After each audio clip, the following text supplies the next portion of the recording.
In Chapter 22, we make our final switch to Rout. We've trained and collected several combat units, so we can spread out just fine. The main concern for this chapter is several enemies that we have to defeat on player phase, and a few enemies that start particularly far away.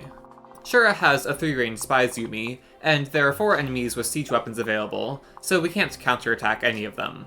Between this and a mage starting in each corner, a 1-turn is out of reach, but we can set up for an incredibly consistent 2-turn. As part of this, it's finally time to promote Kagero, going into Master Ninja for the speed and innate +5 hit and avoid boost.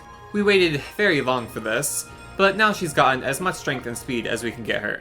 As such, she matches up really well against the enemy groups on the sides of the map, making this a strong conclusion to Kagero's arc in the run. While the map is mostly an open field, the buildings and enemy groups make a pretty clear split into 4 sections. The south is the simplest, with just 3 enemies to defeat on player phase. Our enemy phase units don't need to travel very far, so we can use Scarlet and Reyna to get these kills in the south. Scarlet has a very consistent 1 round on the maid, and I specifically want Reyna to get a couple more kills for air superiority at level 5. Because Scarlet was so close to a level up when she reclassed into Malignite, she also gets a level 5 skill in Savage Blow, but coincidentally, it works out for my run to be pointless because Reyna gets air superiority here. Then there's the eastern and western sections, which are almost completely symmetrical, with berserkers, a fighter, and an outlaw/adventurer to handle turn 1, then a sorcerer and a dark mage turn 2. I put Izana and Kagero up to these groups, with both reaching all the 1-round thresholds while also having weapon triangle advantage thanks to the dual shuriken.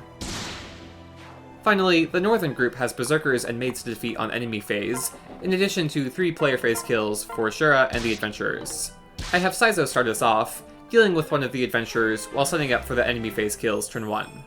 Then turn 2, he and Ryoma can get the remaining 2 player phase kills.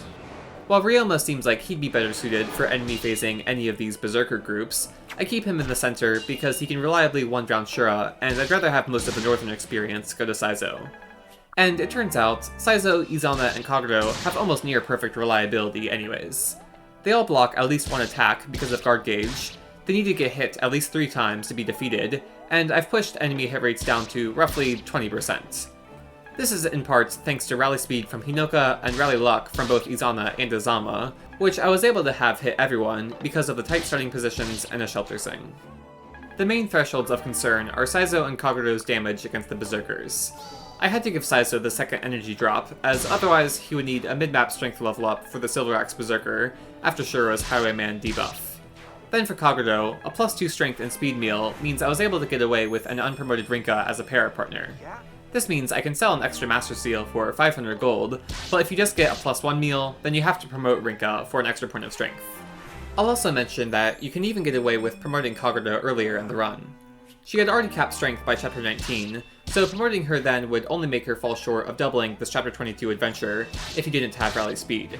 Beyond that, we could have promoted her in chapter 16, but then she would likely need the +2 meal, Rinka promotion, and the second energy drop for chapter 22, which would then make Saizo rely on a mid-map level up. So, in retrospect, I think a chapter 19 promotion sounds worth it for the run overall, but if you can't get rally speed, or want to save a little extra gold, then the wait is well worth it. With most enemies dealt with turn 1, we just have a few remaining player phase kills in the north and south, then the enemy phase kills in the east and west. While I had Ryoma end in range of a maid to unpair Tsubaki after the turn 1 shelter sing, the maids on normal only have steel daggers, which unlike silver daggers, don't debuff speed. As such, even if he gets hit, Ryoma can still double Shura with the Falcon Knight pair up and rally speed. And while we're at it, we might as well give him Scarlet's rally skill and Izama's rally luck for +10 hits. Even with weapon triangle advantage, Ryoma still has imperfect hit against Shura because of Lucky 7, and these rallies plus the adjacency bonus from Saizo take him all the way up to 96 listed.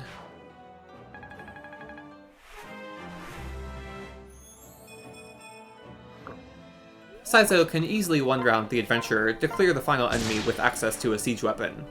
From there, the final challenge is remembering to equip Kagero with a Brash Shuriken, so that she has weapon triangle advantage against the mages, rather than double disadvantage.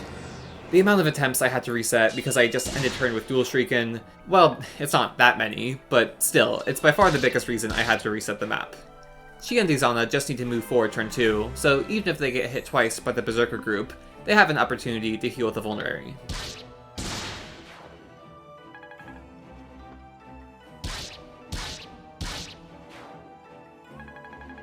and that's chapter 22 completed in 2 turns. Thanks for watching, and I'll see you next time.